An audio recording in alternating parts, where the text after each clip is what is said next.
첫 번째 주일, 오늘 우리가 이렇게 사순절을 시작하는 주일인데 그 예수님의 그 희생과 고귀한 그 사랑과 희생에 대한 찬양이었습니다.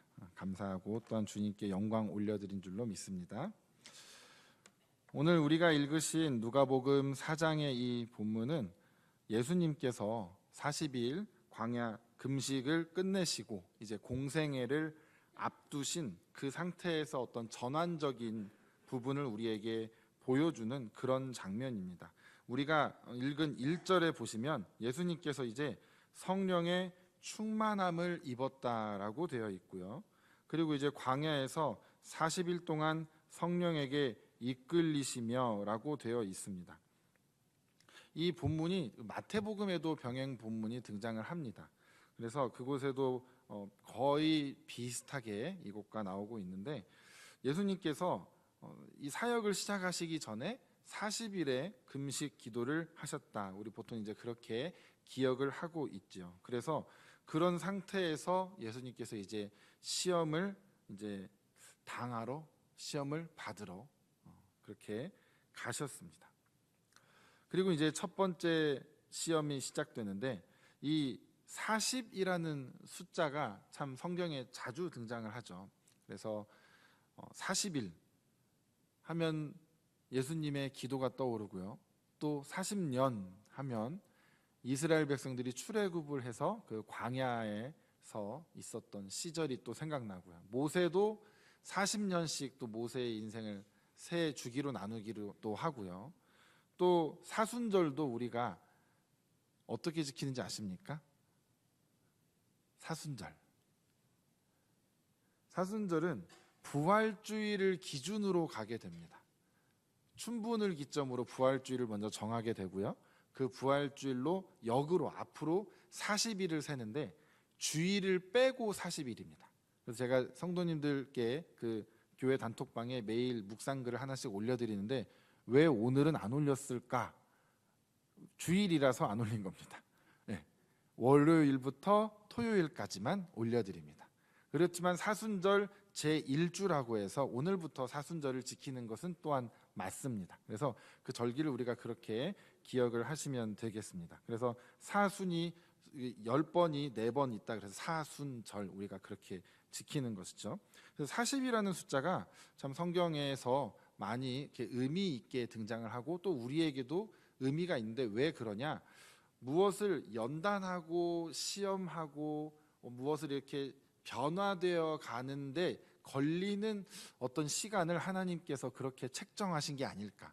하나님께서 보시기에 최소 뭔가 40일 정도를 해야 또 40년 정도를 해야, 그러니까 개인에게 있어서는 어쩌면 40일일 수도 있겠지만 한 민족을 만들어가는 거에 있어서는 세대를 정말 훈련시켜 나가야 되니까 그런 의미에서는 또 40년이 필요할 수도 있겠고, 어쨌든 하나님께서는 그 40이라는 것을 조금 의미 있게 우리에게 주시는 것 같습니다. 그래서 여러분들도 한번 작정을 하실 때 40일 단위로 작정을 해보시는 것도 좋지 않을까 그렇게 생각을 하면서 일단은 우리가 현재 맞이하고 있는 이 절기 사순절을 여러분들 특별히 의미 있게 보내시면 좋겠습니다. 아멘을 확실하게 한번 우리 최근에 누가 저한테 아멘을 좀 크게 하게끔 교인들이 이렇게 좀 독려하자고 이렇게 건의를 해주셨는데 차마 제가 그렇게 못하겠고 여러분 자발적으로 아멘 해주시기를 바랍니다. 네, 네. 네. 그래서 이제 시험 당하신 내용을 우리가 함께 볼 텐데요. 먼저 1절에 보니까 시험을 받으시는데 왜 시험을 성령님이 이끌어 가실까? 이 부분이 참 우리에게 어떻게 보면 받아들이기가 쉽지는 않은 부분인 것 같습니다. 예수님께서 시험을 받으신 것도 일단 못마땅한데 우리 입장에서 그걸 성령님이 이끄셨다? 그렇다는 건 결국 하나님께서 그걸 가게 하셨다라는 거잖아요. 그러니까 아까 이스라엘 백성들이 40년 동안 광야의 길을 간 게 광야에서 죽으라고 보낸 것이 아니라 광야의 여정을 통과해서 약속의 땅으로 들어가기 위해서 광야로 보내신 것이죠. 그 40년은 그래서 그 연단의 시간인데 가장 중요한 것이 뭐냐면 이 백성들이 그동안 애굽에서 종살이하면서 좋지 않은 습관과 관습들, 그 나라의 풍습들이 너무나 깊이 들어와 있기 때문에 그것을 빼내는 과정, 그리고 이제 하나님을 온전하게 신뢰할 수 있게 되기까지 하나님은 그들을 기다리신 것이죠. 근데 예수님은 그런 훈련을 받아야 되는 입장은 아니시죠. 아니, 예수님이신데, 예수님은 예수님이시잖아요. 그럼 왜 그러실까? 왜냐하면 예수님께서 온전한 사역을 하시기 위해서 이 땅에 오셨다라는 것을 우리는 집중해야 됩니다. 무엇이냐? 바로 인간의 몸으로 이 땅에 오셨다라는 것이죠. 우리가 예수님은 하나님이시고 하나님의 아들이시다라고 우리는 그렇게 기억을 하지만, 예수님께서 그 공생애의 사역을 하시는 가운데 정말 철저하게 인간의 몸으로서 인간이 가지고 있는 그 유한함 속에서 예수님은 사역을 해 나가셨다라는 것입니다. 그래서 예수님께서 세례 요한에게 가서 세례를 받으시지 않습니까? 일단 거기부터 출발이 되는 겁니다. 예수님께서 그렇게 세례를 받고 그렇게 출발을 하시고, 하지만 하늘에서 계속해서 음성이 들려오죠. 이는 내 사랑하는 아들이고 내 기뻐하는 자다. 하지만 인간의 몸으로서 그 사역은 감당을 해야 하는 예수님입니다. 그러니까 예수님께서 지금 이 시험을 받으러 가셔야 되는 이유가 뭐냐면, 예수님이 그 시험을 통과해 내셔야 이제 우리들도 그 길을 갈 수 있게 되는 것입니다. 이따가도 나오겠지만 예수님을 우리가 다른 성경의 아니라 성경의 다른 부분에서 뭐라고 말하냐면 두 번째 아담이다라는 표현을 예수님께 사용을 합니다. 첫 번째 아담이 있었다라는 거죠. 근데 그 아담이 바로 무슨 죄를 저질렀습니까? 하나님께 불순종하는 죄를 저지르게 됩니다. 선악을 알게 하는 그 나무를 먹게 되므로 불순종하게 되고, 거기서부터 인류의 죄가 쭉 시작이 되죠. 이제 예수님은 그 아담이 걸었던 길을 가지 않고 인간의 몸으로서 하나님 뜻대로 살아갈 수 있다라는 걸 우리에게 이제 보여주셔야 되는 거죠. 똑같은 아담도 인간이고 예수님도 똑같은 인간의 몸인데, 그 인간으로서 아담은 실패했지만 예수님은 실패하지 않는 모습을 이제 우리에게 보여주실 것입니다. 그리고 왜 그걸 친히 몸으로 보여주시냐? 예수님은 부활하시고 이제 이 땅에 계속 계시지는 않을 것이기 때문에, 예수님은 다시 하늘로 올라가시고 나중에 재림하실 때까지는 이 땅에 우리만 남겨집니다. 그럼 우리가 뭘 본으로 삼아야 되냐? 바로 그 예수님의 모습을 본으로 삼아서 우리가 가야 하는 자들이죠. 그래서 예수님이 시험을 받으러 가시는 것입니다. 그리고 이제 첫 번째 시험이 시작되죠. 뭐죠? 마귀가 네가 만일 하나님의 아들이면 이 돌들에게 명하여 떡이 되게 하라 라고 예수님에게 탁 던집니다. 그런데 그 전에 2절에 보니까 예수님께서 아무것도 잡수시지 아니하시니 날수가 다음에 줄이신지라. 여러분, 예수님께서 배가 고프셨을까요? 안 고프셨을까요? 고프셨겠죠. 2절에 분명히 줄이셨다라고 되어 있습니다. 그러니까 예수님이 철저하게 인간의 몸으로서 인간이 느끼는 모든 것을 동일하게 느끼고 계신다라는 것을 우리가 주목해야 합니다. 그런데 이게 그럼 과연 떡에 대한 시험인 것이냐? 우리가 그것을 잠깐 생각해 보면 좋겠습니다. 뭐냐면, 제가 곰곰이 생각을 해봤습니다. 예수님이 40일 금식을 하셨는데 혹시 이 중에 40일 금식 해보신 분 계십니까? 담임 목사님 하셨던가요? 저 모르겠어요. 제가 아는 그 신학대학원 다닐 때 아는 분이 있는데, 그 이제 저보다 나이가 많은 형인데 그분이 40일 금식 기도를 했거든요, 실제로. 그래서 제가 이 말씀을 준비하면서 연락을 했습니다. 40일 금식 기도를 한 다음에 어땠는지를 물어봤는데, 지금 저희 이 태블릿 PC를 갖고 있는데 방금 답장이 왔어요. 내가 미안해, 네 문자를 확인을 못했어 하면서. 그래서 제 답은 듣지 못했지만 제가 생각한 건 뭐냐면, 40일 금식을 성공했다라는 건 여러분 대단합니까? 진짜 엄청납니까? 엄청나지 않습니까? 그럼 여러분들 생각해 보십시오. 여러분들이 40일 금식을 정말 성공적으로 잘 마치고 뭐 산에서든 기도원에서든 어디서든 하고 딱 내려왔는데, 누가 여러분한테 와가지고 야, 이제 교회에 가서 예를 들자면 교회에 가서 마지막으로 예배 드리고 끝나는 거예요. 근데 이제 교회로 가는 길목에 배가 너무 고픈 상태입니다. 근데 누가 와가지고 야, 교회 가기 전에 하나만 먹어. 괜찮아. 이 먹어도 돼. 이 먹어. 하면 먹겠습니까? 안 먹겠습니까? 내가 40일을 지금 성공했는데 고작 그 눈앞에 그거 하나에 넘어갈 만한 의지를 가진 사람은 40일을 성공 절대 못합니다. 제가 볼 때 예수님이 배고프신 건 분명한 사실이지만 고작 내가 배가 고파서 돌을 떡으로 만들 만한 그런 성정의 소유자는 아니실 것 같습니다. 우리 인간들도 그럴 텐데. 그러니까 고작 그 정도 유혹으로 쉽게 유혹에 넘어갈 만한 질문은 저는 아니라고 생각을 하는 거죠. 진짜 목숨 걸고 한 금식인데. 그런데 만약에 예수님이 이렇게 반응을 했다고 생각을 해봅시다. 야, 이 마귀 사탄아, 내가 배가 고파서 돌을 떡으로 만들어 먹겠냐? 내가 이미 40일을 성공을 했는데 고작 한 끼 먹겠다고 내가 그러겠냐? 근데 너 하는 짓을 보니까 내가 꼴보기가 싫어가지고 내가 배가 고파서 먹으려는 게 아니라 그냥 이까짓 거 못할까 봐 너 까부는 게 꼴보기 싫어서 능력을 보인다. 떡이 되게 이제 하신 거예요. 얘따 너나 먹어라 이 자식아. 예를 들어 이렇게 하셨다고 해보자고요. 그럼 그 시험에 통과한 겁니까? 못한 겁니까? 못한 겁니다. 사단이 원한 건 뭐냐면 그 고작 배고픔의 유혹에 넘어가는 부분을 건드리는 것이 아니라 인간으로 이 땅에 오신 그 예수님께서 하나님의 아들이시지만 계속 인자는 이렇게 표현을 하시잖아요.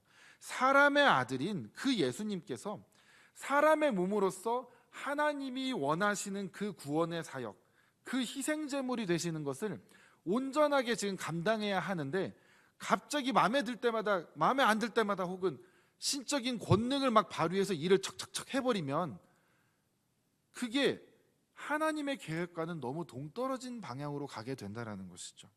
그래서 지금 만약에 이 상황에서 예수님께서 그 돌을 떡이 되게 하셔서 드시든 드시지 않으셨든 그렇게 마귀한테 보여주기 위해서 그거를 만약에 하셨다? 그런 그 순간 하나님의 계획은 다 수포로 돌아가게 되는 것입니다. 그러니까 마귀의 계획은, 마귀의 그 시험과 그것은 되게 1차원적인 되게 단순한 시험이 아닙니다. 그런 부분을 마귀는 사실은 공략을 한 것이죠. 그래서 예수님께서 철저하게 그것을 지켜나가셨고 우리 눈에 보기엔 그냥 돌이 떡에 대해서 배고픔을 해결하는 문제? 그렇지만 그 위에서 엄청난 지금 수싸움이 왔다 갔다 하고 있다라는 것이죠. 그래서 예수님께서 말씀으로 이 마귀에게 이 얘기를 하십니다. 신명기 8장 3절에 있는 말씀을 가지고 사람이 떡으로만 사는 것이 아니다.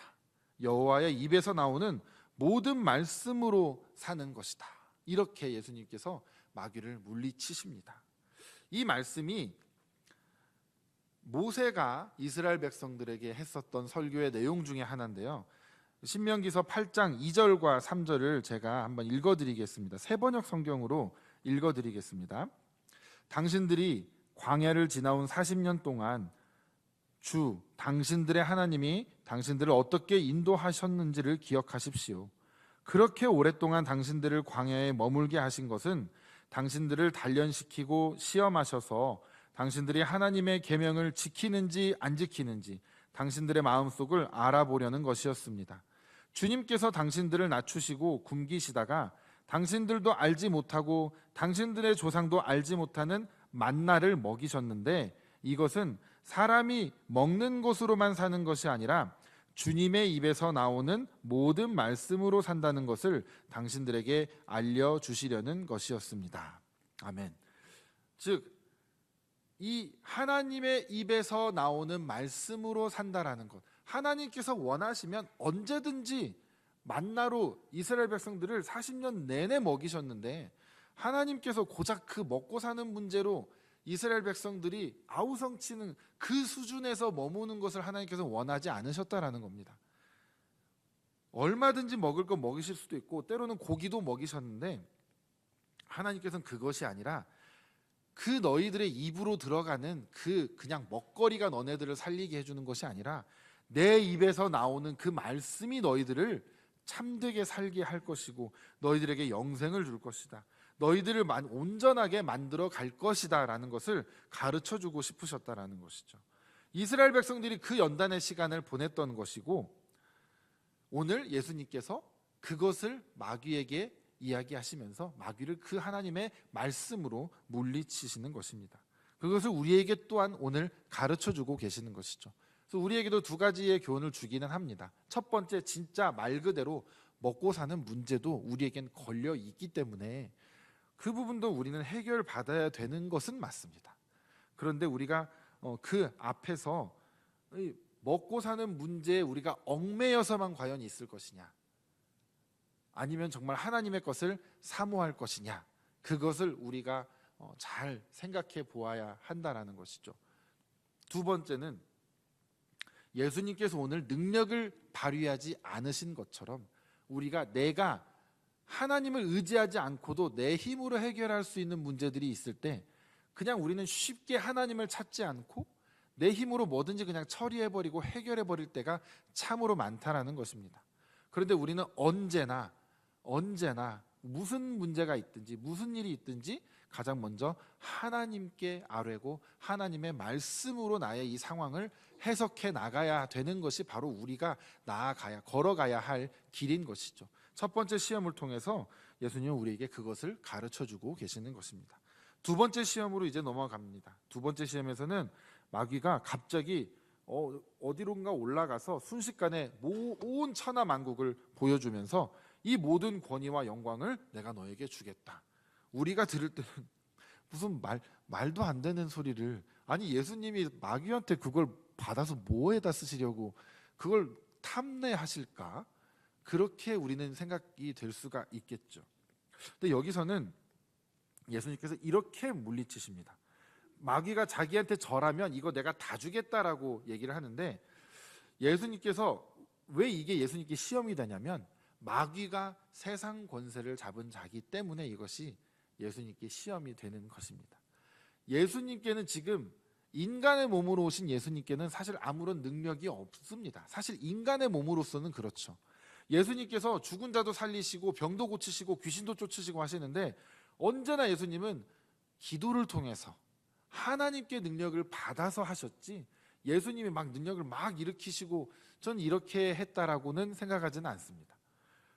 그러니까 온전히 예수님께서는 그것을 우리에게 보여주셨고 예수님께서 그렇게 능력을 사용하셨는데, 여기도 마찬가지입니다. 세상 권세를 잡은 마귀가 나한테 절하면 바로 그거 다 네가 쓸 수 있게 해줄게, 이걸 지금 예수님한테 지금 달콤한 유혹을 던지는 것이죠. 그러니까 더 여러분들에게 쉽게 설명해 드리자면 우리 쉽게 가자, 예수님께 그걸 말하는 겁니다.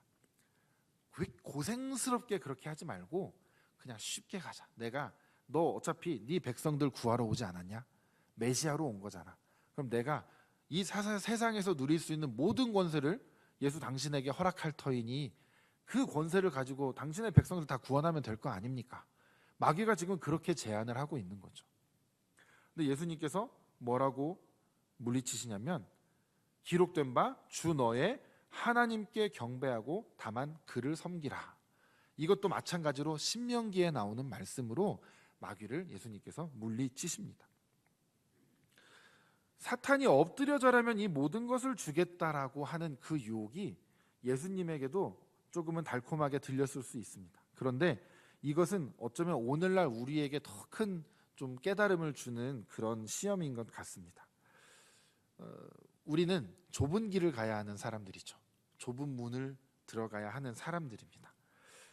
그런데 예수님께서 멋지게 세상에 쫙 임재하셔서 막 하늘이 열리고 나팔 소리가 들리면서 쫙 임재하셔서 그 땅에 지금 압제당하는 그 백성들을 참 멋지게 구원하셨다면 좋으셨을 텐데 예수님은 그렇게 하지 않으셨다라는 거죠. 예수님은 철저하게 사람의 몸으로 오셔서 그 멸시와 조롱과 그 채찍에 맞은 모든 그런 것들을 다 당하시고 나서 죽으셨습니다. 참된 하나님에 대한 복종을 보여주셨죠. 말씀에 대한 순종을 보여주셨습니다. 그런데 우리도 그 길을 가야 하는 자들이죠. 예수님의 제자된 삶을 살려면 우리도 그 길을 가야 합니다. 그런데 이 세상에서 우리가 살다 보면 그 길을 가는 게 절대 쉽지 않은 걸 우리는 너무나 거의 매일 경험하는 것 같습니다.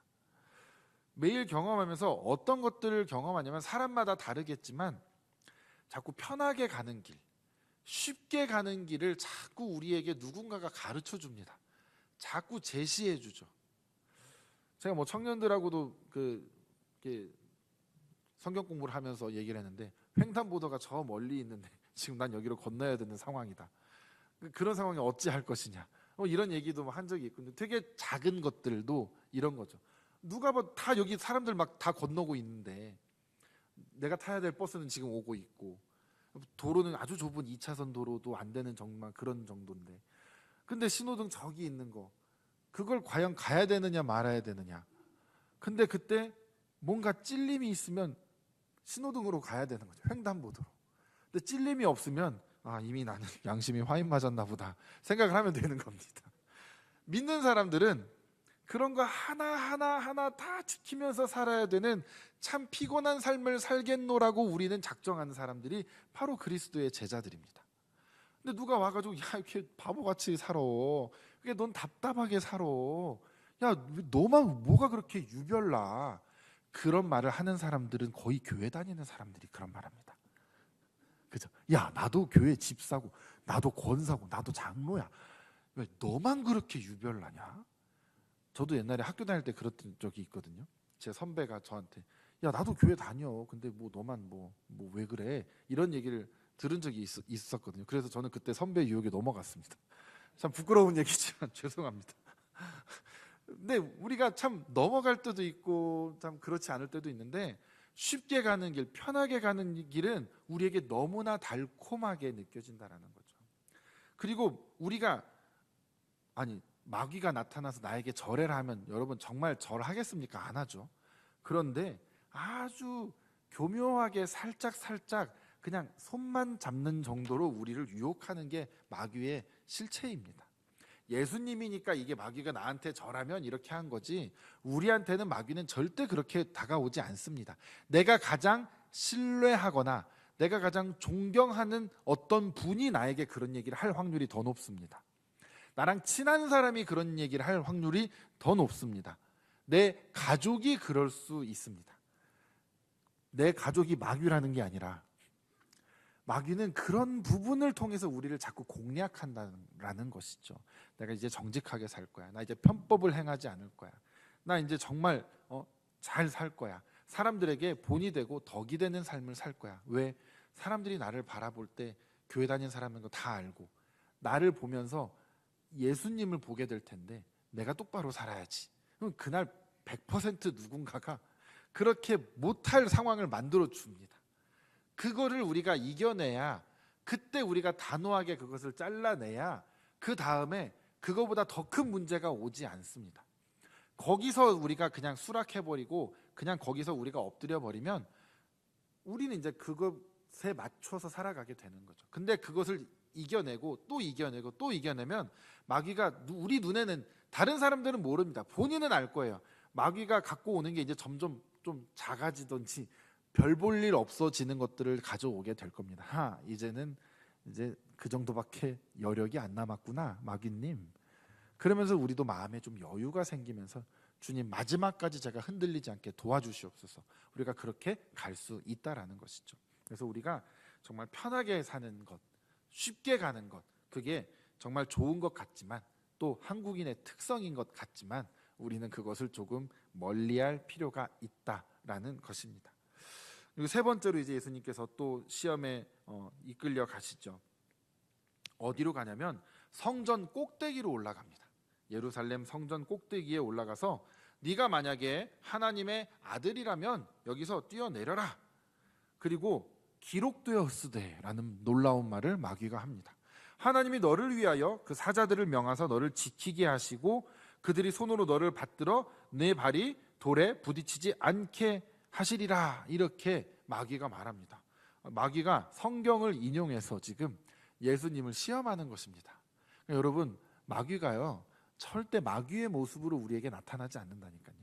성경 말씀을 들고 나타납니다. 제가 예전에 어디 BBC인가 어디에서 만든 그 예수님의 그 일대기를 그린 다큐멘터리 같은 영화를 봤는데 마귀가 그렇게 예쁠 수가 없어요. 예수님을 유혹하는 마귀가 왔는데 현대 스타일로 다 꾸미고 나타나가지고 정말 아름다운 아가씨가 나타나서 예수님을 유혹하더라고요. 그러니까 이 시험 내용은 똑같은데 모습이 달라요. 너무 예쁘고 너무 아름다운 그 배우가 나와가지고 너무 멋지게 옷을 입고 와서 얘기를 하더라고요. 그러니까 오늘 우리에게도 충분히 그럴 수 있다라는 건데 심지어 성경도 나보다 더 잘 압니다. 그러니 우리가 얼마나 어려운 싸움을 싸우는 건지. 근데 예수님한테는 통하지 않았죠. 시편 91편에 나와 있는 말씀을 가지고 지금 마귀가 그것을 인용해서 말을 합니다. 거기에는 뭐라고 되어 있냐면은 천사들을 명령하사 네 모든 길에서 너를 지키게 하심이라. 그들이 그들의 손으로 너를 붙들어 발이 돌에 부딪히지 아니하게 하리로다. 이런 말씀들이 등장을 합니다. 근데 마귀가 그것을 가지고 이제 예수님을 시험할 때 이 구절을 사용하는 것이죠. 그러면서 뛰어내려 보라. 너 무사할 거다. 왜냐? 너는 하나님의 아들이니까. 당연히 너는 무사할 거다. 이렇게 지금 시험을 하고 있죠. 그런데 예수님께서 이것도 단칼에 거절을 하십니다. 마찬가지로 신명기의 말씀인데 주 너의 하나님을 시험하지 말라. 이렇게 마지막으로 마귀의 유혹을 물리치십니다. 그런데 이 세 번째 시험이 어떤 그런 내용을 어떤 그 속 내용을 담고 있냐? 마귀의 논리가 참으로 우리에게 어려운 도전을 주는데 무엇이냐? 여러분, 예수 믿으면 병에 걸립니까? 안 걸립니까? 걸리죠. 예수 믿으면 사고 당합니까? 안 당합니까? 당할 수도 있죠. 예수 믿으면 사업이 늘 잘 됩니까? 아니죠. 마귀는요, 예수 믿으면 여기서 뛰어내려도 괜찮을 거야. 예수 믿으면 너 튼튼할 거야, 건강할 거야. 지금 우리에게 그것을 지금 들이대고 있는 겁니다. 말하자면 이 마귀의 논리로 쭉 가면요, 어디까지 가야 되냐면 고난받는 사람은 없어야 되고 순교자 같은 건 등장해서는 안 됩니다. 예수를 잘 믿는데 왜 죽어? 예수를 잘 믿는데 왜 순교를 해? 왜 핍박을 받아? 뛰어내려도 살 텐데 뱀에 물려도 안 죽고. 그런 논리가 우리 안에 얼마나 깊숙이 들어와 있는지 모르겠습니다. 우리가 한국교회에서 그런 것들을 너무 많이 잘못 교육을 받은 측면도 있지만 원래 우리는 그런 것들을 좋아하는 우리 본성이 사실 더 큽니다. 그러니까 그런 것만 우리는 기억을 해서 잘못 가르쳤다라고 얘기하는 것도 참 많습니다. 그러면서 뭐냐면 나 이렇게 교회 열심히 다녔는데 교회 생활 잘했는데 왜 나한테 이런 일이 생깁니까? 라고 하면서 이제 우리는 오히려 이 마귀의 논리를 가지고 하나님한테 따지기 시작합니다. 아주 철저하게 마귀의 편이 돼버렸죠. 그래서 하나님한테 따집니다. 아니 어떻게 그럴 수가 있습니까? 하나님이 나를 지켜주신다고 하셨는데 하나님이 나를 보호해 주신다고 하셨는데 왜 나한테 이런 일이 일어납니까? 라고 해서 우리는 그걸 받아들이지를 못하는 거죠. 그러면서 오히려 우리가 하나님을 시험하는 거죠. 그래서 예수님께서 너의 하나님을 시험하지 말아라. 이렇게 마귀를 물리치시는 것입니다. 그래서 우리가 이 세 가지의 유혹이 참으로 우리에게 어려운 문제들을 다 가지고 있다. 그것을 예수님께서 말씀으로 물리치셨다라는 것을 우리가 오늘 이것을 통해서 배우게 되는 것인데 이것이 우리에게 이제 오늘 무엇을 그럼 가르쳐 주는 것인가?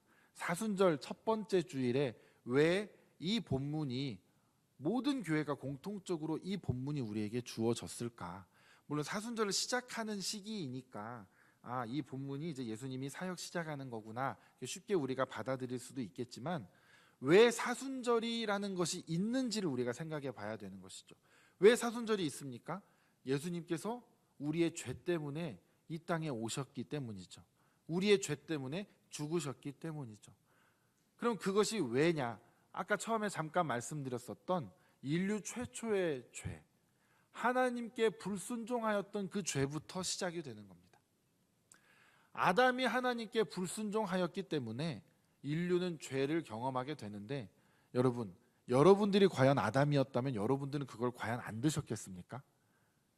저는 제가 곰곰이 생각을 해봤는데 제 이름이 수천 년간 인류의 입에 오르내리지 않은 것만으로도 감사하다 라는 생각이 들더라고요. 그러니까 이 말은 뭐냐면, 제가 아담이었으면 박지훈 그놈이 그 선악과를 따먹어가지고 우리가 이 고생하고 있는 거 아니냐고 얼마나 많은 사람들이 저를 욕했을까. 그 욕하는 우리도 되게 무지한 건데, 사실은 아담이 뭐 어리석어서 바보여서가 아니라는 거죠. 아담이 뭘 원했냐? 아담과 하와가 뭐에 넘어갔습니까? 뱀에게 이거 먹으면 눈이 밝아질 거야. 눈이 밝아져서 하나님과 같이 너도 이제 다 선악을 판단할 수 있게 될 거야. 하나님과 같이 될 거야. 이겁니다. 우리가 요즘 제자 양육을 하고 있는데, 거기에서 행복의 기준 4가지, 세상에서 말하는 행복의 기준 4가지 중에 권력이 나옵니다. 근데 우리가 뭐 권력을 얼마나 탐하면서 살아왔습니까? 그렇지 않은 분들이 더 많은데, 거기서 권력을 이렇게 표현합니다. 남에게 휘둘리지 않을 수 있는 힘. 굉장히 납득이 되지 않습니까? 그러니까 내가 결국 힘이 있어야 아무도 나를 건드릴 수 없다, 이거 아닙니까? 그러니까 아담과 하와도 그 맥락입니다. 내가 나의 주인이 되어서 내가 내 맘대로 나의 인생을 내가 좌지우지하고, 내 인생 내가 갈 길 내가 정해야지 왜 하나님이 내 걸 다 정해주십니까? 이런 맥락인 거죠. 그래서 내가 나의 주인이 되고자 그 선악과를 따먹게 됐는데, 정작 먹고 나서 봤더니 이건 너무 형편없는 겁니다. 내가 알고 있는 건 하나님이 알고 계시는 거에 비하면 정말 뭐 티끌도 되지 않는, 고작 알아챈 게 내가 하나님을 이제 볼 수 없는 정말 추한 죄를 지은 존재구나라는 거 깨달은 정도가 답니다. 근데 그것이 이제 나중에 인간 세상이 쫙 퍼지면서 어떻게 됩니까? 각자 자기 소견에 옳은 대로 행하는 그런 일들이 계속해서 되풀이되고 있는 것이죠. 그렇게 실패한 인류의 이 죄의 역사를 하나님께서 이제 완전히 그것을 해결하고자 그 아들 예수 그리스도를 이 땅에 보내신 것입니다. 그리고 그 예수님께서 죽으심으로, 우리의 죄를 담당하심으로 말미암아 이제 우리가 그 예수 그리스도를 통해서 다시 하나님께로 나아갈 수 있게 된 것이죠. 그것을 위해서 오늘 예수님께서 이 3가지 시험을 통과하시면서 너희들에게도 이 시험이 계속 있을 거다, 이것을 우리에게 가르쳐 줍니다. 오늘 읽은 우리 13절 말씀 한번 같이 읽어보실까요? 13절입니다. 시작.